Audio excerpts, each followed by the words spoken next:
Ah non, c'est bon. Et bonsoir YouTube. Bonsoir. Super intro. Super intro. On espère que vous allez bien. Oui.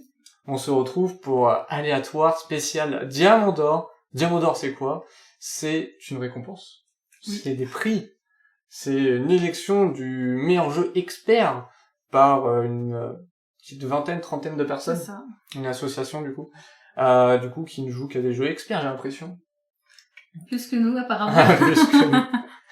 Et du coup, voilà, on va présenter les jeux, parce que le vote final, l'élection du Diamant d'Or, c'est ce week-end. C'est ça. C'est ce week-end. Et donc du coup, nous, on vous fait la présentation des jeux. Vous pourrez vous faire votre avis, et après, on verra qui va gagner. Le chat va voter pour son favori. On va voter pour notre favori, et on verra bien. Et n'oubliez pas, parce que vous avez vu le petit chat à droite, nous sommes en live sur Twitch tous les lundis soirs à 20h30, twitch.tv/atombe, le lien sera dans la description. Voilà. C'est une belle présentation. C'est une belle présentation. Abonnez-vous, exactement comme dit Entre Joueurs, abonnez-vous, n'hésitez pas, c'est très sympa. J'ai pas d'autres mots. C'est très sympa, c'est bien, déjà. Oui. Allez, c'est parti. Du coup, si, pendant toute l'émission, nous serons accompagnés de Dice. Coucou Dice. Bonsoir. Ah, bonsoir. Quelle merveilleuse, quelle bousoua. Je peux faire autrement, même si vous voulez bonsoir. Il s'adapte. Dice nous accompagnera, du coup, pour présenter aussi, en fait, on va se partager les jeux, il y a 8 jeux. Je vais vous les présenter. On se les est partagés, et Dice, du coup, va en présenter 3, 2, et on en discutera, etc. C'est ça. Avec vous aussi. Allez, c'est parti, du coup. On va commencer par... Liste. Par la liste. Et déjà, faut que je trouve ça. Voilà, nous y sommes. Donc, la liste, nous avons des jeux très experts, j'ai envie de dire. Non, experts, du coup, voilà. Oui, expert. Il y a la catégorie As d'or, et il y a les diamants d'or. Enfin, le diamant d'or. Ça. Enfin, expert, ouais. Allez, c'est parti. Donc, du coup, nous allons avoir Alma Mater, présenté par Nilna. Ensuite, Beyond the Sun, présenté par Dice. Bonfire, présenté par moi-même. Mère, présenté par Dice. C'est ça? Je ne me trompe pas. Fraga, présenté par moi. Petit chouchou. Arrête de spoil, Vas-y, déjà. c'est ton nom, là, parce que y a que toi qui arrive à le dire. Tawantin Suyu. Présenté par Nilna. Ensuite, j'aurai Tekonu. Et enfin, on finit par Vicomte. Présenté par Dice. Par Dice. Alors, comment ça se passe, les diamants d'or? Déjà, enfin, le diamant d'or, je vais d'abord vous expliquer. Donc déjà, ils ont une sélection de jeux. Donc là, je sais pas si vous verrez très bien, mais on va essayer de faire comme ça. Ils ont une sélection de jeux, et ensuite, ils ont des critères, du coup, pour sélectionner ces jeux. Donc, ils vont avoir le jeu, faut qu'il soit sorti dans l'année, du coup, donc là, ce sera 2020. Logique. Pas de réédition, un type Eurogame. D'ailleurs, si tu pourras m'expliquer un peu, Dice, ce qu'est un type Eurogame. Je l'ai pas préparé, il est pas prêt. Oui, alors vite fait, l'Eurogame, c'est à mettre en opposition avec l'Améritrash. Alors l'Améritrash, c'est plus facile de commencer par ça, c'est la thématique qui va primer en grande partie avant la mécanique. Donc ça va être très immersif, mais avec des règles parfois approximatives. L'Eurogame, c'est plus le jeu à l'allemande, donc ça va être un thème pas forcément immersif ou pas forcément fort, mais une mécanique très solide, très éprouvée, très très bien huilée. C'est surtout ça en fait, les grosses différences. Oh, ok. Et donc du coup après, bah forcément, il faut que le jeu soit, alors ils ont dit ça, assez lourd, expert, et enfin une grande rejouabilité. Et donc du coup, bah ils font, comme il y a le petit schéma, vous le voyez, ils vont faire un repérage, ensuite il va y avoir les présélectionneurs, la sélection finale, les diamants d'or et le prix. Donc du coup, pour voter, ce qu'ils font, chaque membre, alors du coup, je pense que c'est une association, je sais pas si je me trompe Dice ou pas, mais du coup, c'est un petit groupe de personnes, enfin un petit groupe, ils sont une vingtaine ou une trentaine, du coup, qui se rassemblent, ils ont chacun 20 points attribués à un jeu, du coup, au fur et à mesure, sur les 8, il y a un podium qui se crée tout seul. Et du coup, le troisième est élu directement diamant de bronze. En fait, après, entre le premier et le deuxième, tout le monde va revoter et doit choisir entre le premier ou le deuxième. Du coup, même si il y en a un qui avait 20 points de plus que le deuxième, ils font quand même un revote, un deuxième vote. C'est ça, pour les deux derniers. C'est ça, pour le et départager. Le deuxième de base peut finir au final premier et avoir le devant. C'est ça, exactement. Et c'est comme ça, voilà, que le diamant d'or est élu. Exactement. C'est parti pour le premier jeu? Oui. Tu es prête pour Alma Mater? Alma Mater. C'est parti alors. C'est fou. C'est flou, c'est un effet d'optique. Pardon. C'est moi, j'ai pas... Et bonjour aux arrivants dans le chat. Du coup, Alma Mater, illustré par Chris Williams, je ne sais pas, et édité par Eggert Spieler. Ouais, ils ont des noms hyper compliqués, je vais pas... Après, comme l'a dit Dice, il y a beaucoup de jeux, c'est des de... jeux à l'allemand. Non mais c'est... Et du à coup... oui. Les auteurs, ils sont 5, c'est pareil, j'en ai déjà écorché 2, je vais pas en écorcher 5 autres, on va partir sur le classique. C'est ça. C'est un jeu de 2 à 4 joueurs, 90 à 150 minutes, on reste dans l'expert, et 14 ans et plus, bien évidemment, on est sur de bons gros jeux. Alma Mater, c'est un placement d'ouvriers, draft et pose de tuiles. Donc, le but étant de créer la meilleure université du XVe siècle. Pourquoi le XVe siècle? Parce que c'est là où les universités ont commencé à émerger, tout simplement. Les joueurs vont chercher à renforcer la réputation de leur école en recrutant des étudiants, des professeurs, des chanceliers. Grâce à ça, ils vont pouvoir échanger leurs connaissances avec d'autres écoles et devenir experts dans les 4 disciplines qui sont l'art, le droit, la médecine et les mathématiques. Donc pour cela, ils vont devoir acquérir des ressources au fur et à mesure. Ils vont avoir de l'argent, ils vont pouvoir passer des petits livres, parce qu'on voit les petits livrets, donc c'est des dictionnaires qui vont permettre par exemple aux professeurs de pouvoir donner des cours, ce qui vont leur faire gagner des bonus en fait. Et si vous regardez sur la gauche, sur celle d'avant, il y a une piste de technologie en fait, d'avancée. Et du coup, ça va donner en fait au fur et à mesure des bonus et des points de victoire tout au long de la partie. Et du coup, ça a pas mal de rejouabilité, donc vu que c'est un des critères en plus des diamants d'or, parce qu'en fait, la piste de technologie, c'est des cartes, en fait, et ces cartes-là vont pouvoir être échangées. Donc automatiquement, du coup, la rejouabilité est assez élevée. Pareil, ça se joue au mieux 3-4 joueurs. Alors, il y a un joueur duo, mais les gens sont pas très fans de ce mode à 2. Je vais vous expliquer la raison qui est très très simple, c'est qu'en fait on ne peut pas réellement jouer à 2. Quand on joue à 2, on est obligé de faire jouer un troisième joueur, donc un membre fantôme.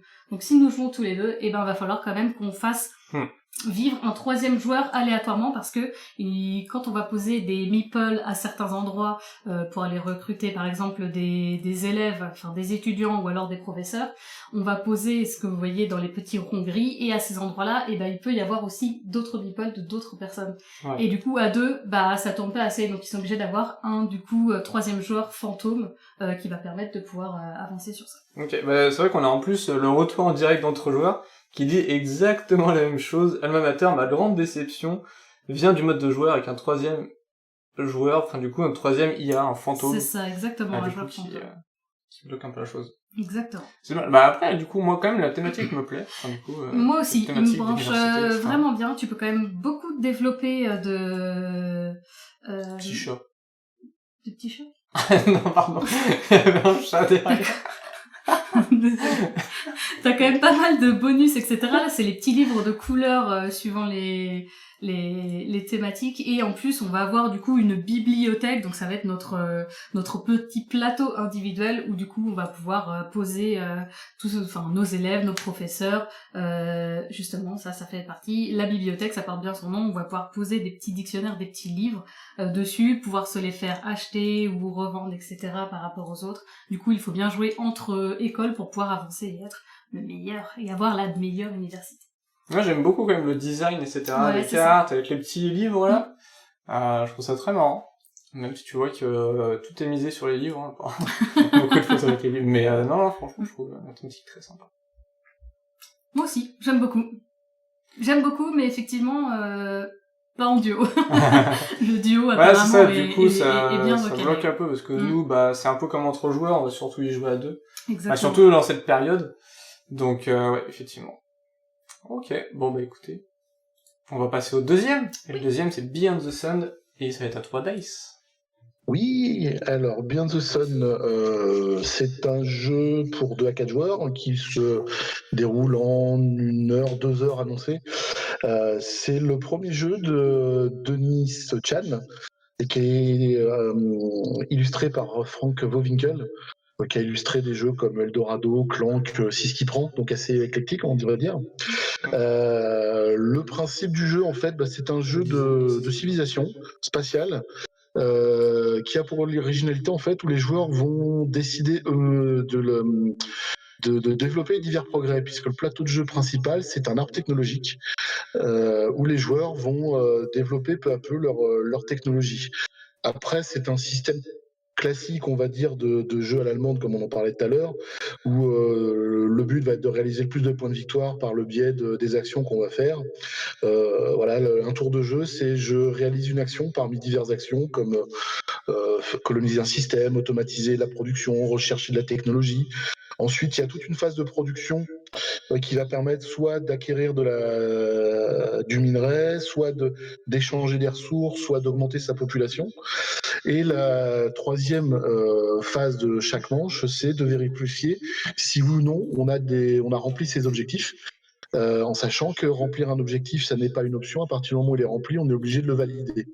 Et c'est ce qui va décider en partie de la durée de la partie, puisque c'est collectivement que les joueurs vont décider à quel moment en fait la partie se termine en fonction du nombre d'objectifs remplis. Donc c'est un petit peu de ce que j'en ai vu, ce que j'en ai compris, c'est que c'est un peu une course pour savoir voilà qui va essayer de développer le plus rapidement sa technologie, ses technologies. Donc il y a différents types de techno, il y a du scientifique, militaire, commerce, enfin voilà, c'est technologie 4X, on va dire.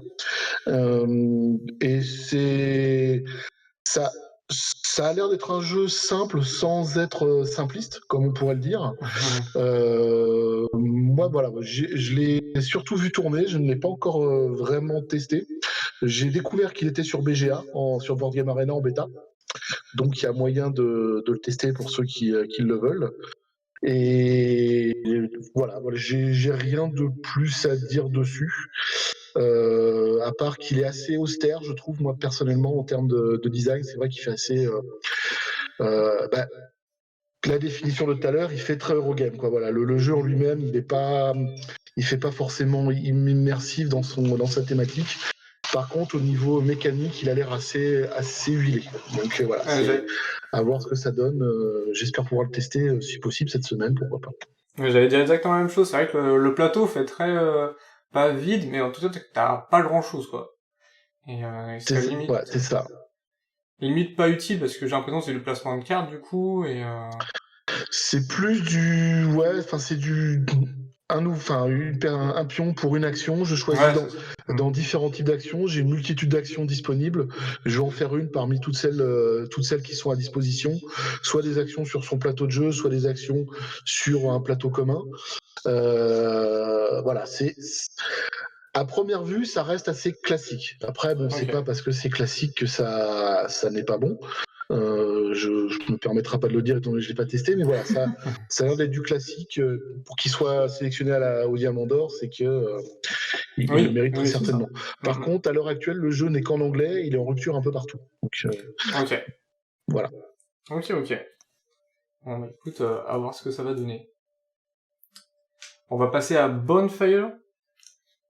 Alors, Bonfire, alors moi on me l'a vendu en boutique, déjà, quand j'ai été acheter It's a Wonderful World et Nier Alpha, donc il y a 2 jours, enfin 3 jours, et on m'a dit, il est trop bien, alors la thématique tu l'oublies, mais il est trop bien. Enfin, donc du coup, je me suis dit, bon bah, je vais quand même m'y pencher, voir ce que ça donne. Et donc du coup, dans Bonfire, ça va être un jeu, du coup l'auteur c'est Stefan Feld, donc du coup c'est un auteur déjà connu, illustré par Denis Lohausen. C'est compliqué les noms allemands, hein, c'est compliqué. et édité en France par Matagot. Donc du coup c'est 1 à 4 joueurs, 90 minutes, 14 ans et plus. Quasiment tous les jeux qu'on va présenter c'est ça. Oui. Juste voilà, préparez-vous. Généralement c'est 1 à 4 joueurs et 90 minutes et 14 ans et plus. Donc du coup, dans Bonfire, nous sommes un petit groupe de gnomes. Pardon, excusez-moi, ça ne se chargeait pas. Nous sommes un groupe de gnomes vivant près des villes et nous avons besoin de la lumière des feux de joie. Bonfire du coup.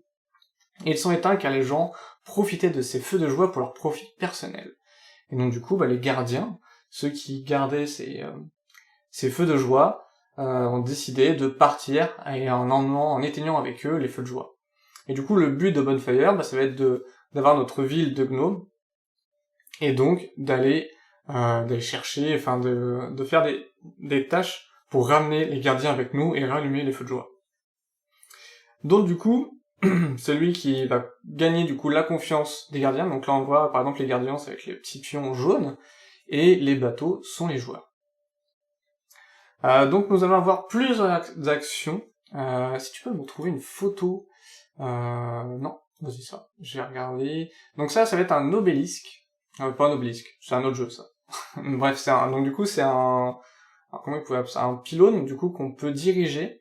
Et suivant où est la direction du pylône, on va pouvoir prendre des portails qui vont nous servir à amener les gardiens vers nos feux de joie. Donc vous allez voir que le plateau, si j'arrive pas à trouver une image, tout à l'heure j'ai vu qu'il y avait des... Oh, il n'y a pas de... Si là un peu. Donc là, vous voyez, donc du coup ici, ça va être tous les portails que nous avons à disposition tout autour de l'obélisque, que je vais quand même l'appeler comme ça. Nous avons aussi avoir des gnomes, on va dire des citoyens de notre ville, du coup qui vont pouvoir se placer tout autour. Quand on accomplit des tâches, on va pouvoir le placer ici, et on aura des bonus ensuite. Bonfire, vous allez voir, faut vraiment je suis désolé, je pensais avoir une photo parfaite du plateau, je ne la trouve plus, c'est terrible. Je vais aller chercher, c'est plus simple. Donc du coup, ah si, voilà, parfait. Donc voilà, vous allez en bas à droite, le plateau du joueur, et en fait vous voyez qu'il a des petites tuiles, vous voyez là des tuiles marron, rouge, bleu, etc. tout en bas à droite. Donc en fait, les actions sont définies par ces trois, en fait ça va être une ligne de 3 actions, 3 couleurs. Du coup, vous allez pouvoir mettre ça sur votre plateau, et c'est ce qui définit en fait vos actions dans le jeu que vous aurez de disponibles. Bonfire pour moi c'est le jeu le plus compliqué que j'ai expliqué, parce que il y a beaucoup de choses à faire. Le jeu semble... Enfin, quand on y joue en fait il peut être simple, mais quand du coup moi j'ai regardé du coup comment on y joue, etc. Il y a vraiment beaucoup de choses à faire. Vous allez pouvoir prendre votre bateau pour aller explorer les îles, pour récupérer les tâches à accomplir pour récupérer la faveur des dieux. Mais en même temps, sur votre plateau en bas à droite, il faut construire des couloirs tout autour pour avancer les gardiens, une fois que vous avez récupéré, pour les avancer et les amener au portail, enfin au feu de joie. Mais il y a les couloirs, mais il faut aussi mettre le portail pour aller du couloir au feu de joie. Et ensuite, il y a une action pour déplacer les gardiens, etc. J'ai l'impression qu'il y en a partout sur Bonfire. Alors après, on me l'a vendu, il m'a dit qu'il était trop bien. Donc du coup, je n'ai pas de doute. Mais sans y jouer, je pense que c'est très dur de juger ce jeu. Parce que il y en a vraiment partout. Parce que, comme je vous disais, donc il y avait une action. Donc il y a une action pour le bateau. Il y a une action pour récupérer d'autres actions. Il y a une action pour déplacer ses gardiens. Il y a une action pour récupérer des gnomes. Vous voyez des cartes gnomes en bas du plateau et en haut qui vous donnent des bonus aussi. Vous avez une action pour ça. Vous avez une action pour récupérer les portails. Enfin, il y a beaucoup de choses. Et comme dit entre joueurs, du coup dans le chat, c'est un peu tôt pour nous. Il y a beaucoup de choses, mais pour moi c'est le plus dur que j'ai eu à voir dans ces 8. Après du coup on m'en dit quand même que du bien, on dit que c'est le jeu allemand par excellence où le jeu se déroule bien en fait. Même s'il y a beaucoup de choses, il y a beaucoup d'actions, le jeu se passe, enfin c'est fluide en gros, tout se passe bien. Il y a un truc très sympa que je trouve assez cool. En gros, à un moment, il y a un joueur qui va déclencher la fin du jeu, et il reste 5 tours avant que le jeu se termine vraiment. C'est pas genre, il a déclenché la fin, hop, ça se termine, enfin vous avez tous un autre tour et c'est terminé. Non, c'est là, du coup, tout le monde a 5 autres tours pour terminer ce qu'il avait à faire, etc. Ah si, il y a une autre chose aussi, alors que j'ai trouvé très spéciale, c'est qu'un joueur peut être bloqué dans le jeu et ne peut plus jouer. Donc en gros, parce Si tu que... fais ça à 30 minutes de partie, ça devient compliqué. Parce qu'en fait, quand je disais tout à l'heure, donc du coup, là, en bas à droite, là, on a ce petit puzzle qui se crée avec, du coup, c'est des lignes de 3 actions qu'on récupère. En fait, on va les récupérer, on récupère des jetons, et une fois en fait qu'on dépense ces jetons pour faire notre action, et une fois qu'on a dépensé toutes ces actions, ou qu'on s'est mal débrouillé, etc., dans ce qu'on récupérait, on ne peut plus jouer. Et donc du coup, il y a quand même une... on peut se rattraper un peu, en fait, le joueur ne va plus jouer, donc du coup, il va regarder ce qui se passe, hein, il va prendre l'apéro tranquille ou pépère, et en fait, il aura un nombre de points, suivant le nombre de tours, là où c'est... tu vois, quand je dis à un moment, ça va à 5, il reste 5 tours pour tous les joueurs, du coup, à 5 tours, il va gagner 5 points, 4 tours, 4 points, etc. Et ça s'accumule. Okay. Donc, il y a quand même... voilà, même si on est bloqué, il y a quand même une récompense, enfin pas une récompense, mais je trouve plus mes mots, mais on peut se rattraper un peu. Donc voilà, donc je pense que pour les joueurs dans le chat ou même sur la vidéo qui adorent les jeux experts, et là ça vous fait pas peur ce que j'ai raconté, vous pouvez foncer parce que du coup on m'a dit que du bien. Mais pour moi ça me fait un peu peur. Par rapport à d'autres jeux que j'ai vus, une compensation. Merci Caro, parfait. C'est exactement le mot que je cherchais. Donc voilà, c'est le jeu, il y a beaucoup d'actions, mais voilà, enfin vraiment pour les joueurs experts là. Vraiment expérimentés. Et on peut oublier vraiment la thématique. C'est pas grave. Vous inquiétez pas, c'est pas grave. Donc voilà, on passe au prochain jeu. Oui. Ouais, je vous ai pas envie de durer sur Bonfire. Du coup, on va passer à Merv. Avec Dice. Ouais, Merv. Alors, je vais tout de suite le dire, celui-là, c'est mon coup de cœur. Okay. Voilà, c'est un jeu de 1 à 4 joueurs. Le mode solo marche très très bien. Annoncé pour 1 à 2 heures, donc c'est un jeu de Fabio Lapiano, pardon, à qui on doit déjà Ragusa.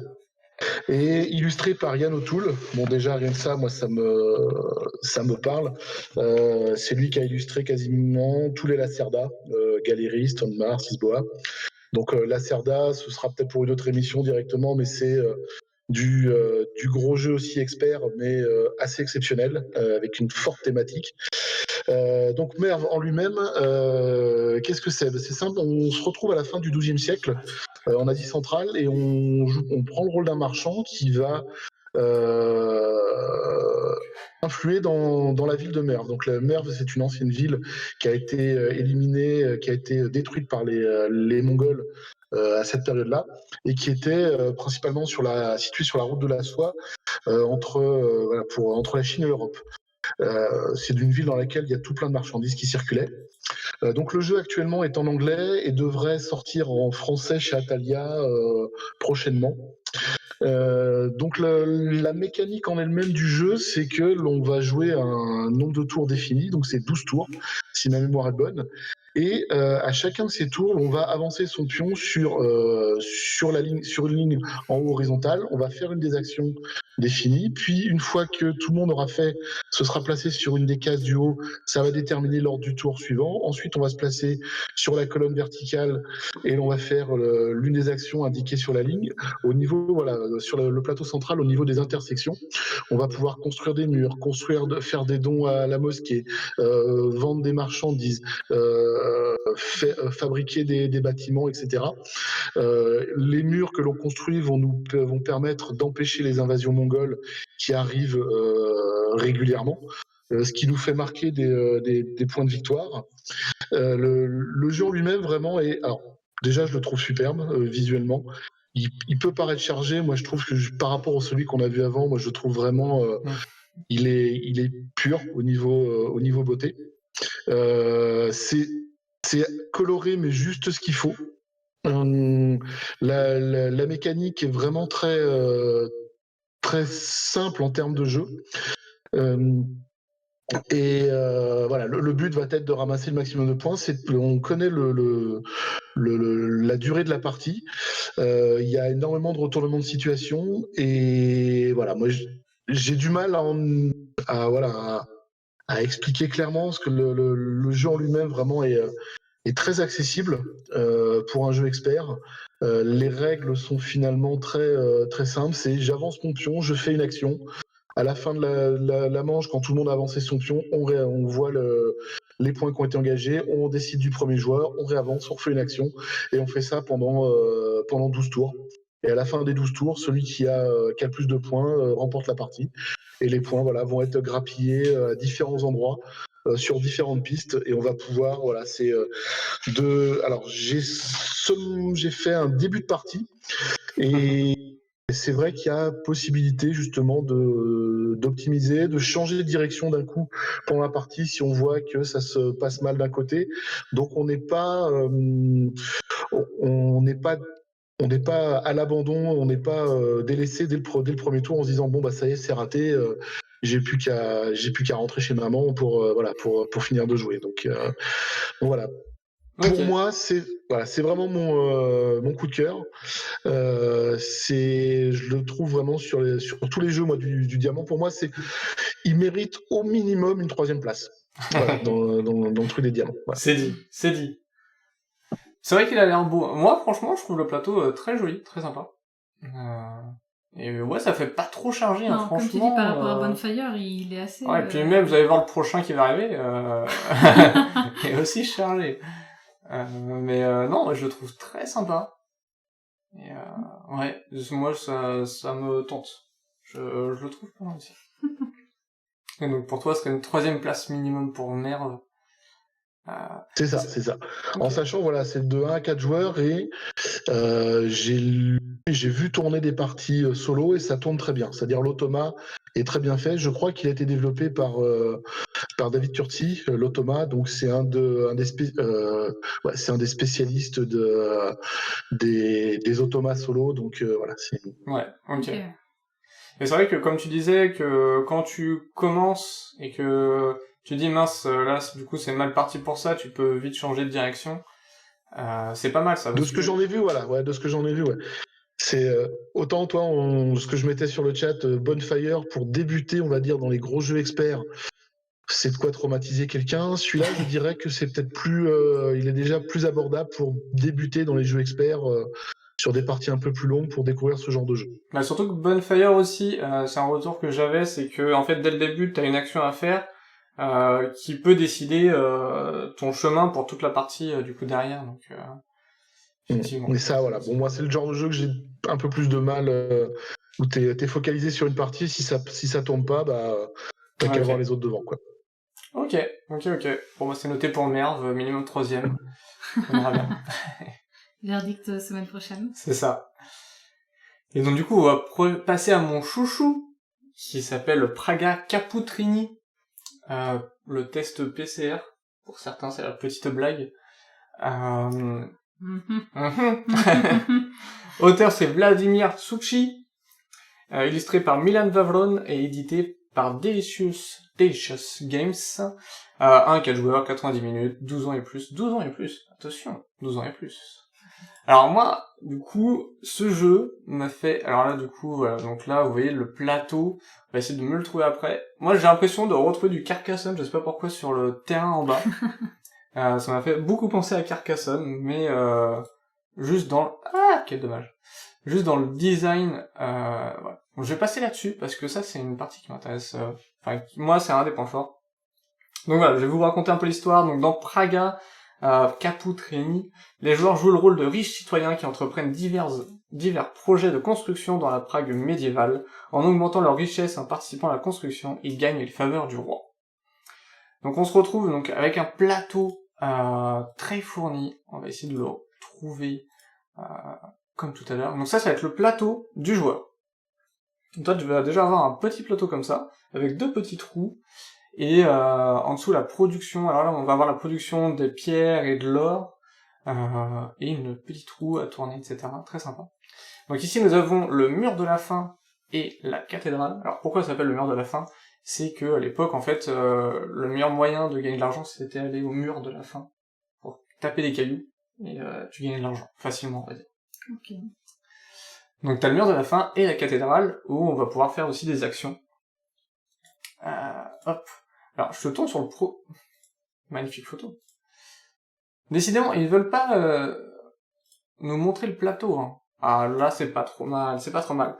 Donc du coup, on se retrouve avec un plateau qui est bien fourni. Là encore, vous ne voyez que la moitié du plateau, mais il y a beaucoup de choses sur ce plateau.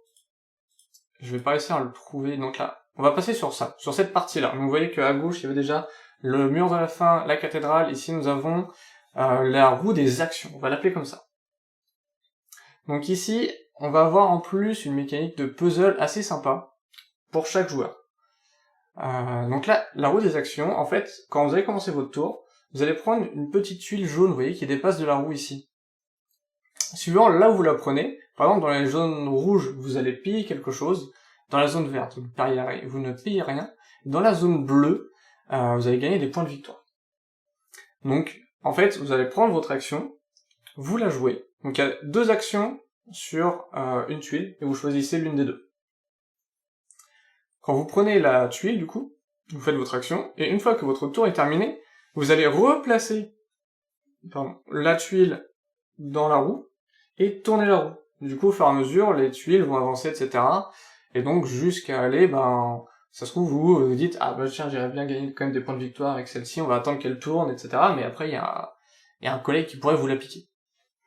Donc ça, c'est vos actions, comment vous allez les choisir, vos actions, que vous allez faire dans le tour. Donc ici, on va avoir notre plateau de joueurs. Et là, vous voyez ici, hop, donc ça représente nos actions. Donc, comme tout à l'heure, on récupère la tuile. Là, on a aussi les actions, on peut pas toutes les faire, on va aussi choisir, du coup, la petite tuile va choisir. Mais en fait, on va pouvoir améliorer ces actions. Donc en fait, par exemple, au lieu de gagner une pièce, vous allez gagner 2 pièces. Voilà, je dis un peu un truc au hasard, mais vous allez pouvoir améliorer ces actions. Et vous allez aussi pouvoir faire en fait une sorte de puzzle avec ces actions. Là, vous voyez les améliorations. Vous voyez, c'est la même couleur, c'est du jaune. Donc c'est l'amélioration de vos actions. Vous allez pouvoir faire un petit puzzle. Vous voyez qu'il y a un petit bout rouge là, en haut de la tuile, et là aussi en bas à gauche, et un petit symbole. En fait, quand vous allez poser cette tuile sur votre action, vous allez pouvoir aussi récupérer des tuiles grises qui, elles, se mettent autour de vos actions. Et si, par exemple, des symboles rouges se touchent, vous allez récupérer des ressources, etc. Et donc, du coup, vous allez créer ce petit puzzle avec vos plateaux personnels, donc de chaque joueur. Et du coup, on va retrouver aussi ce puzzle game, ce petit puzzle. Hop. Super, le montage. Voilà. On va retrouver... Pourquoi ça me faisait penser à Carcassonne, c'est ici, en fait, en bas du plateau. On va pouvoir placer, là aussi, le même sorte de tuiles. Donc là, vous avez en haut les tuiles jaunes, les tuiles grises, et les tuiles de construction de bâtiments, en fait, en bas du plateau. Et vous allez pouvoir construire aussi, ici, faire ce petit puzzle, avec ces tuiles. Mais là, par contre, vos collègues aussi vont pouvoir en profiter. Enfin, vos collègues, vos adversaires. Vont pouvoir se mettre ici, pour, pour récupérer aussi, faire le puzzle.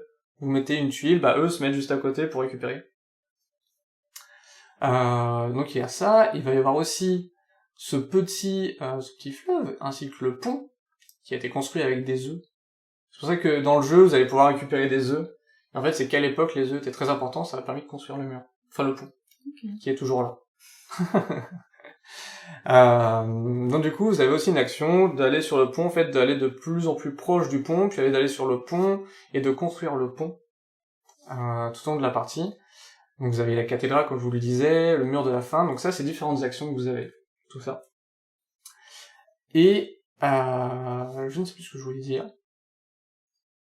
Et voilà, j'ai quasiment tout dit. Ah si, tout à l'heure on parlait du plateau, que Beyond the Sun, par exemple, c'était assez vide. Là, c'est tout l'inverse pour moi. Il y a beaucoup de choses sur le plateau. Par exemple, je sais qu'on peut enlever, vous avez vu tout à l'heure, la cathédrale et le mur de la fin c'est des estrades aussi. Il y a des joueurs qui se plaignaient, c'est que si tu joues sur les côtés, tu vois pas, parce que t'as des informations au fond de l'estrade. Donc du coup, ceux qui sont sur les côtés, ils voient pas, ou ceux qui est derrière, coup dur, ils ne voient plus rien. Donc du coup, on peut les enlever, parce que tout est sur le plateau. Et il y a même une rejouabilité, c'est que en fait, le mur de la fin de la cathédrale, c'est un petit labyrinthe qu'on a, qui nous donne des points de victoire à la fin, et on peut la modifier. Enfin, du coup, d'une partie à une autre, on peut changer le sol, qui change les bonus, etc., qu'on va avoir. Les points de victoire, etc. Donc ça se joue en 16 tours, du coup, avec cette mécanique de roue, que moi je trouve très sympa. Le matériel est de très bonne qualité. Et voilà, en fait, on peut se dire qu'il n'y a pas beaucoup d'actions, enfin, par rapport aux autres jeux qu'on a présentés, par exemple Bonfire ou autre, mais, les actions sont simples en plus, c'est juste de l'amélioration, on a cette petite roue avec l'or et les pierres, etc., qu'on gagne les ressources.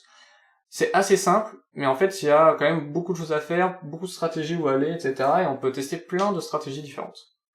Donc voilà, moi c'est mon petit coup de cœur, je le trouve très sympa. En fait, moi je me suis juste laissé tenter par la roue qui tourne.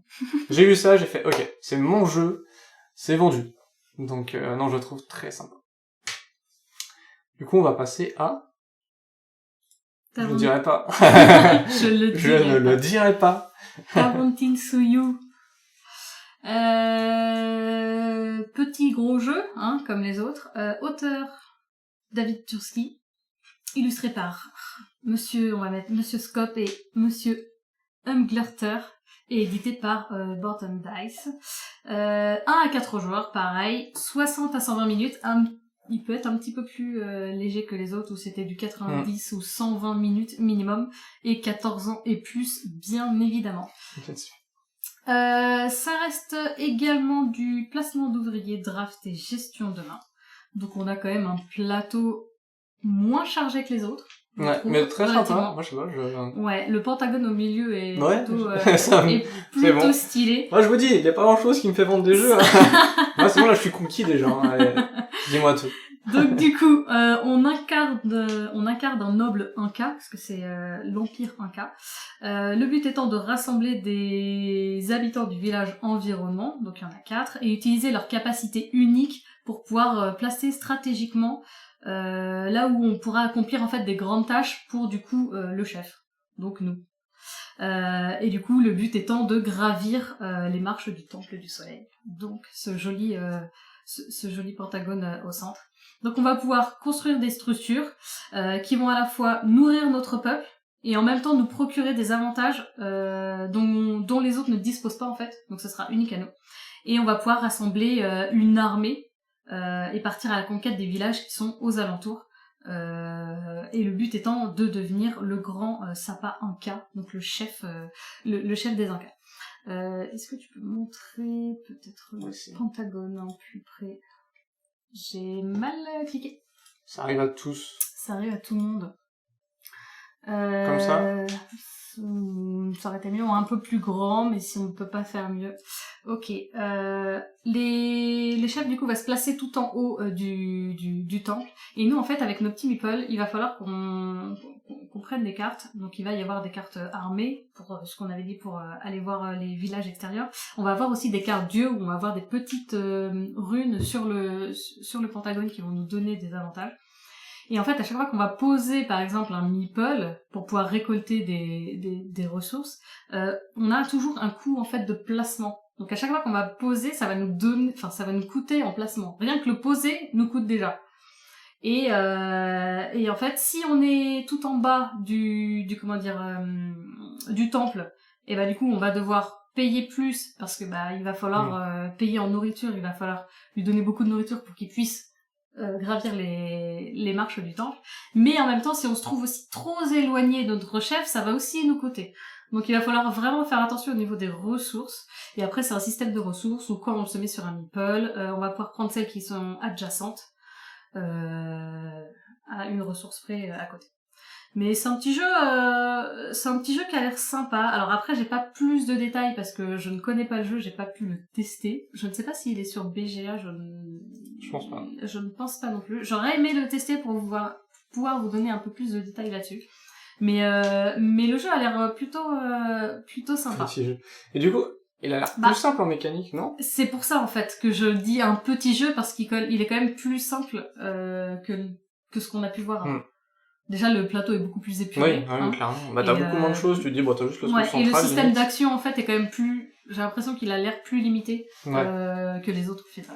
T'as du choix, mais moins que certains. Ok. Donc voilà, c'est tout pour... Tawantin Suyu. Je vais pas monter, c'était pour voir si tu l'as vu là. Bah non, mais je peux pas le retenir, c'est pas possible. Je ne sais même pas si je le prononce très ça très parle bien. de... C'est le premier de la trilogie, d'accord, ok. Non, il parle de Théo. Pardon, pour l'autre. Teotihuacan. Oui. Il parle de Teotihuacan, et ça tombe bien, parce que moi je vais parler de Tekkenu. Tekkenu. Et Tekkenu, en fait, c'est un jeu qui est... non, hop, voilà. Pardon, excusez-moi. Il est fait par Daniel Tachini et David Toxi. Tout à l'heure, Dice en parlait pour le mode solo de... C'était pas merde, c'était... J'ai perdu. Dice en parlait du coup de cette personne-là, parce que du coup elle s'occupait beaucoup, elle a fait beaucoup de jeux de mode solo, enfin de un joueur. Bah Teotihuacan, voilà. Il l'a fait du coup, David a créé le mode un joueur. Donc du coup, l'obélisque du soleil, j'ai pas dit, pardon, de 1 à 4 joueurs, 90 minutes, 14 ans et plus, on a dit que c'était toujours ça, de toute façon. Standard. Et édité par Board and Dice. Et il a fait Zolkin aussi. Voilà, bon ben... On retrouve quand même les mêmes éditeurs et les mêmes auteurs. Ouais, parce que exactement. David, on l'a déjà vu 3 fois. Turski et Board and Dice. C'est un mec qui mange bien. Ils sont assez calés, les mecs. Hein. Ils font que de l'expert, par contre. Alors du coup, Tekkenu est un jeu avec une thématique plutôt forte, moi je trouve, par rapport aux autres jeux qu'on a présentés. Ça va être la mythologie égyptienne, du coup, fait par... avec, du coup, les 7 différents dieux, 7 dieux différents ici. 7 dieux égyptiens, je vais y arriver, pardon. Et du coup, ces dieux, en fait, vont représenter 7 actions possibles dans le jeu. Donc 7 actions, en fait, vous voyez qu'ici... Alors, hop, voilà. On va zoomer un peu plus. Hop, bon, on zoome pas plus. Ici, en fait, vous voyez l'obélisque. L'obélisque va être assez important, en fait, dans le jeu, parce qu'il va définir en fait, c'est divisé, du coup, en 7 quartiers, le rond. Il va définir si les zones sont dans l'obscurité, dans la pénombre, ou au plein jour. Et suivant, du coup, l'obélisque qu'on va y positionner, des actions vont être possibles ou non, suivant les quartiers. Parce qu'en fait, ça va être un jeu de draft, et de draft de dés. On va jouer beaucoup avec des dés. Pardon, hop, je voyais la petite souris qui se bougeait. Donc là, hop, voilà. On va essayer de trouver des dés. Des dés? Où es-tu des dés? Voilà, parfait. Donc vous voyez qu'en fait, sur l'obélisque, les dés, on va les positionner dans 3 zones. Les dés, au début, vont être dans un sac, on va tous les piocher comme ça, et les positionner sur le plateau. Et elles vont être dans 3 zones. Donc comme je vous le disais, en fait, il va y avoir la zone où c'est au plein jour, la zone blanche. Ensuite, on va être dans la pénombre. Et enfin, on va être dans les dés interdits. Vous voyez, c'est la dernière ligne. Et suivant là où on prend, en fait, les dés vont être purs ou corrompus. Et il y aura un système assez sympa. En fait, vous avez un plateau de joueurs où vous avez une balance. Quand vous prenez des dés purs, vous allez dans la balance, on va dire, bonne. Quand vous prenez des dés corrompus, vous allez de l'autre côté de la balance. Et, en fait, le but, à la fin de votre tour, au bout de 4 tours, on va faire le... comment ça s'appelle ? C'est un truc de maths, bref. On va faire une vérification de la balance de tous les joueurs. Et en fait, il faut se trouver à l'équilibre. Si on est dans le mal, du coup, on va descendre dans les moins, etc. Si on est dans le plus, ça peut quand même nous... je crois que ça donne des bonus. Mais en fait, quand on se retrouve à l'équilibre, on aura plus de chances d'être le premier joueur. En fait, celui-là qui a le meilleur équilibre sera premier joueur pour le prochain. Et donc, après, il y a aussi autre chose qui va dans la balance corrompue, c'est que les dés, en fait, vont nous permettre de aussi récupérer des ressources. Du coup, on va prendre le dé, on récupère, par exemple, là, on voit le 5 jaune, on va récupérer 5 ressources. On a, nous, un stockage maximum. Si ton stockage maximum, quand tu le prends, c'est 3, du coup, tu fais un gaspillage de 2 ressources. Et ces 2 ressources vont aller dans ta balance corrompue.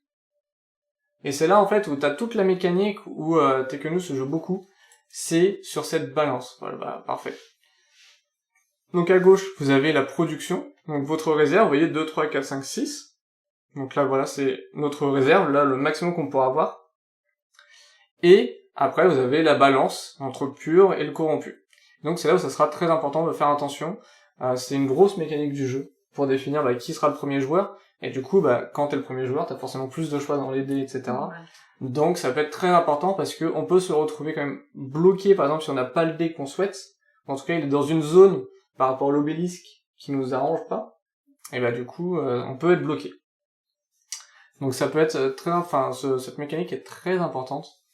Et donc, comme je le disais, le plateau, donc là, pour moi, il y a beaucoup d'informations sur ce plateau, encore plus que Praga. Parce qu'en fait, on peut faire plein de choses dans ce jeu-là. Encore une fois, c'est un jeu expert, hein, on l'a dit. Du coup, en fait, chaque zone, donc là, vous voyez les quartiers pour chaque dieu, maintenant on les voit mieux, et chaque zone, du coup, avec ce quartier, c'est une action dans le jeu, c'est une action de ce dieu, et on va faire des actions qui vont nous amener, par exemple, à gauche, on va positionner au fur et à mesure, on va avancer avec notre pion dans ce petit labyrinthe. Après, il y a aussi un système de population. On doit augmenter notre population à nous et gérer en fait le bonheur dans cette population. Et plus on monte dans le bonheur, vous voyez ici il y a une petite piste en bas à droite. 0, 3, 4, 5, 6, avec des couleurs. Vous voyez, ça va commencer à blanc, ensuite c'est rouge, vert. En fait, plus on monte dans le bonheur, et plus on va se débloquer des cartes qui sont en bas. Donc en bas, vous retrouvez les couleurs blanc, enfin beige, bordeaux, vert. Plus vous avancez, et plus vous avez le choix dans les cartes en bas, qui vont vous donner des bonus aussi tout le long de la partie. Donc pour moi, Tekken c'est un jeu où la thématique est plus forte en tout cas que ce qu'on a vu précédemment. Mais on peut l'oublier en fait quand on joue, même si on a, là par exemple sur le plateau, on n'a pas le nom des dieux, donc quand on va jouer, on va pas regarder dans la règle pour savoir c'est quel dieu, forcément, on s'en fiche, on dit je prends ce dé-là, et du coup c'est telle action. Mais en tout cas, pour moi, je trouve que la thématique est plutôt forte. Après, je reviens sur le problème de vision, parce qu'à chaque fois je le voyais. Dans Praga, tout à l'heure, je parlais des estrades où il y avait un problème de vision. Ici, c'est un peu la même chose avec l'obélisque. Le joueur qui est de l'autre côté de l'obélisque, il voit pas les dés dispo, etc. C'est ce qu'ils disent dans le chat aussi, c'est que l'obélisque gêne. C'est ça. Il y en a qui l'ont enlevé en milieu de partie. Exactement. Comme dit Miros, en fait, vous l'enlevez parce que vous avez toujours le rond. En fait, l'obélisque, il est vraiment juste là pour faire joli. Ouais. Vous l'enlevez, vous gardez parce qu'en fait, c'est un petit bout de carton que vous enlevez au milieu du rond, là, de l'obscurité, où il y a l'obélisque. Du coup, vous remettez le carton, vous avez en fait un cercle plein. Donc voilà, plus pratique. Effectivement, c'est ça. Mais en tout cas, c'est un très bon jeu et le mode solo est très très bien. Du coup, c'est David Tansky qui l'a fait. Mais le mode solo est très bien fait et on a vraiment l'impression de jouer contre un autre joueur en fait. On avance avec des cartes, etc., une pyramide de cartes et c'est assez bien fait et t'as l'impression de jouer contre un autre joueur. Et voilà, la rejouabilité est assez folle parce qu'on peut partir dans tous les sens. Ok. Voilà. On va passer maintenant à Vicomte. Oui. Allons sur Vicomte avec Dice. Alors, Vicomte. Donc c'est du 1 à 4 joueurs, toujours pour 1 à 2 heures. Hein. C'est le 3e volume de la trilogie des Royaumes de l'Ouest, après Architecte du Royaume de l'Ouest et Paladin. Donc c'est toujours du chef Phillips, c'est toujours illustré par The Miko. Moi perso j'aime beaucoup sa patte graphique, je trouve que ça donne une cohérence justement à toute l'œuvre des différents royaumes. Il y a eu la première trilogie sur la mer du Nord avec Pillard, Explorateur et Charpentier. Donc voilà, là c'est le 3e volume sur les royaumes de l'Ouest. Donc c'est encore un jeu de pose d'ouvriers et de récupération et de construction, de récupération de ressources et de construction. Là le principe donc ça va être de marquer des points en construisant des bâtiments, en écrivant des manuscrits, en travaillant dans le château, en acquérant des titres de propriété, pour obtenir de nouvelles terres, puisqu'on joue justement le rôle d'un vicomte qui va se balader, on va dire, dans le royaume pour essayer d'en collecter les terres et d'essayer de devenir de plus en plus influent après la fin, la mort du roi. Il me semble que c'est ça au niveau de la thématique. Donc il y a une mécanique donc de pose d'ouvrier et il y a également une mécanique une petite mécanique de deck building puisqu'on démarre tous avec le même deck de cartes en main. Ces cartes-là vont permettre en fait au niveau de la mécanique du jeu, c'est des cartes que l'on va jouer qui vont permettre de déclencher des collectes et des actions de ressources. Et il y a sur chacun son plateau individuel, il y a une rivière qui va se créer de 3 cartes. Et c'est cette rivière de cartes qui va nous donner les ressources dont on a à disposition pour faire telle ou telle action, que ce soit écrire des manuscrits, construire des bâtiments, etc. etc. Donc c'est assez... ça reste assez original puisque c'est le principe du deck building va nous faire récupérer des cartes qui vont venir chez nous et qui vont permettre d'alimenter cette rivière. Donc ça veut dire qu'une carte qui est jouée va être présente pendant 3 tours. Donc on va avoir cette ressource-là pendant 3 tours. Donc il y a une petite mécanique de deck building, petite mécanique de pose ouvrier, petite mécanique de préparation et de planification. Donc ça reste assez original, je trouve, dans le jeu. À savoir également donc, que ce 3e volume est jouable en campagne avec l'architecte, avec Paladin, puisqu'il y a un petit supplément qui s'appelle la saga des royaumes, ou la saga du tome des royaumes, je crois que ça s'appelle exactement. Saga des tomes du royaume de l'Ouest, voilà, et qui permet de jouer en mode campagne avec les trois volumes. Et il y a la même chose pour le royaume du Nord, donc voilà, ça fait une gamme de jeux très, très intéressante, très, très bonne. Moi, je le trouve très bon comme jeu. Mais bon, je suis assez fan de Shem Phillips, de The Miko en termes d'illustrateur. Et je suis assez fan aussi des mécaniques de ce jeu, de ces différents jeux. Au niveau de la trilogie, celui-là est peut-être le plus complexe des 3. Architecte est assez simple. Paladin commence à complexifier un petit peu. Celui-là, voilà, a des mélanges de mécaniques, est peut-être le plus technique et le plus complexe des 3. Mais il reste abordable, il reste vraiment abordable. Donc, voilà. Un petit coup de cœur aussi dessus. Voilà. Ok, c'est vrai qu'on me l'a bien vendu aussi, celui-là. J'ai failli craquer pour l'acheter. Encore. Ouais, encore. Commence peut-être par architecte en termes de ou même carrément pillard si tu veux commencer chez Phillips. Mais voilà, commence peut-être par architecte, qui est un peu plus abordable. Après, il est dispo sur BGA. Donc du coup, c'est un test à faire aussi. Ouais, mais les 3 sont bien, enfin les 6 sont bien. Enfin les 5, parce que le 6e n'est pas encore sorti en France. En français, il sort en milieu d'année, je crois, et ça va compléter la trilogie, la trilogie bleue. Et on se demande ce qu'ils vont nous faire pour la prochaine trilogie. Dans quel coin est-ce qu'ils vont nous emmener? Yes. Ok. Et parfait. Je crois qu'il est sur BGA, non? Non, il n'est pas sur BGA. Ah, je pensais que c'était celui-là que tu me disais qu'il était dispo sur BGA. Non. Non, de tous les jeux présentés ce soir, je crois qu'il y a pas Bonfire, c'est Beyond the Sun qui est sur BGA. Et je crois que c'est à peu près tout. Si, Bonfire, t'es sûr qu'il est pas? Bonfire, non, il me semble pas qu'il soit sur BGA, Bonfire. Ok, j'ai dû le voir passer. Ok. Alors, mais du coup... oui, par contre, pour répondre, Vicomte est déjà dispo en VF. Le seul qui actuellement n'est pas dispo en VF, c'est Charpentier de la mer du Nord, qui devra arriver prochainement. Mais sinon, les trois de la trilogie des Royaumes de l'Ouest sont disponibles en VF. Ok.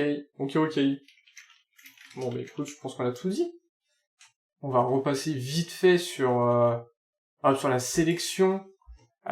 Pour toi, Dice, ton favori? Alors, mon favori, si je dois donner un ordre, je dirais Merv en premier. Je mettrais Vicomte en deuxième. Et tu as l'air de m'avoir assez bien vendu Praga. Voilà. Mais il y a la roue. Ça m'intrigue. Bonfire, par rapport à ce que tu m'as précisé, comme quoi tu pouvais bloquer un joueur définitivement. Moi, c'est le genre de mécanique que je n'aime pas. Après, c'est plus le joueur qui se trompe. Ne m'attire pas. Je sais pas pourquoi, mais il m'attire pas par rapport à la présentation. Et les deux autres, il faudrait déjà un peu maîtriser Teotihuacan, avant de voir Tawatinsuyu et Tekenu. Ouais. T'as vu, j'arrive à les dire. Joli. Donc voilà, Merv, Vicomte et puis Praga par rapport à ce que tu l'as présenté. Ok. Et toi, plus? C'est compliqué. J'ai pas de...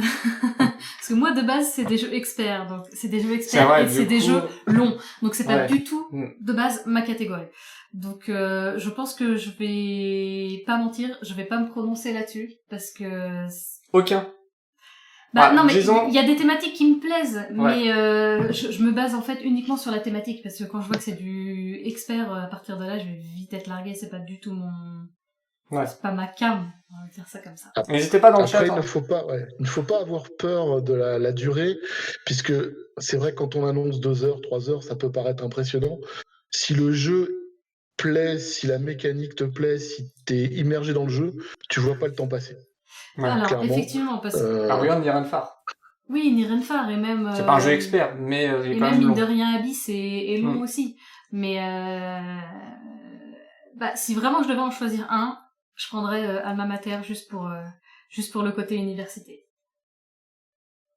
Mais ouais, sinon je me prononcerais pas parce que c'est vraiment des jeux Ouais, non, mais tu peux à mon juste goût quand même trop essayer. expert. Ouais, je comprends. Enfin, à mon goût. Pour moi, quoi. C'est juste pour moi. Moi, je pense que je mettrais Praga. Praga, voilà, c'est vraiment mon coup de cœur. Après, j'hésite entre Vicomte Merve et Alma Mater. Non, Merve en deuxième et Alma Mater, quand même. La mécanique d'Alma Mater, enfin, mécanique, le principe, enfin, tout. Bah voilà, du coup, Miros, on est presque d'accord. On est presque d'accord, et du coup, non, Praga, pour moi, c'était vendu. Après, voilà, c'est le Diamant d'Or, c'est vraiment le jeu expert. Est-ce que, pour moi, le jeu le plus expert qu'on ait dans les 8, là, c'est limite Bonfire, je pense. Ça a l'air. Parce que, enfin, de ce que j'ai vu de vos présentations, de moi, ce que j'ai vu, Bonfire m'a effrayé. Vraiment, je suis parti en courant, quoi. J'ai vu, et pourtant, on m'a dit, oh, mais Bonfire, trop bien, j'ai failli l'acheter aussi, on m'a dit, franchement, si t'aimes bien, toi, tu commences à bien tâter les jeux, etc., tu peux peut-être parler sur ce Bonfire. Mais écoute, Stéphane Feld, ouais, il est spécialiste des salades de points, mais dans tous, le plus expert ou le plus fouillis, j'ai plus l'impression que c'est Tekenu Tawatinsuyu qui est... voilà, c'est mon impression, hein, mais qui a l'air de proposer beaucoup de choses. Bonfire, j'ai l'impression, j'ai peur qu'il y ait un plateau assez chargé, assez fouillis, mais qu'au final, en fait, il soit assez simple ou assez fluide. ouais, je Mais pense. le plateau en lui-même fait peur quand tu le regardes. Et Je en peux plus, comprendre la tout mise à en fait. place de Bonfire comptait au moins 10 minutes. Juste de placer sur le plateau, etc. À tes souhaits. Faut placer, en fait, il y a genre une vingtaine d'îles, sur le 20 îles, faut placer 3 jetons, puis les gardiens, et après faut placer aussi au milieu les trucs, enfin, même ça, il y a 10-15 minutes à préparer le plateau. Mais ouais, voilà. Bon, merci beaucoup, Dice, du coup, pour la présentation de tes jeux. De rien, Merci à toi, Nilno. ça me fait plaisir. Eh ben, plaisir partagé. Vraiment, vraiment. Merci beaucoup. En tout cas, bah voilà, on verra ce que ça donne les diamants d'or. La semaine prochaine, on en parlera. On fera un petit point, de savoir qui a gagné. Exactement. Et, Un petit top 3. Voilà. Ouais, c'est ça. On verra le top 3 si on avait raison ou pas. Mais en tout cas, même dans le chat, on voit à peu près qu'on a le même avis sur certains jeux. Donc, voilà. Donc, merci à tous de nous avoir regardés. N'oubliez pas, nous sommes sur Twitch tous les lundis soirs à 20h30. Et puis voilà. Des bisous. Passez une bonne journée, une bonne soirée YouTube. À la prochaine. Prochaine YouTube. Comment on coupe déjà? Je sais plus comment on coupe. Si c'est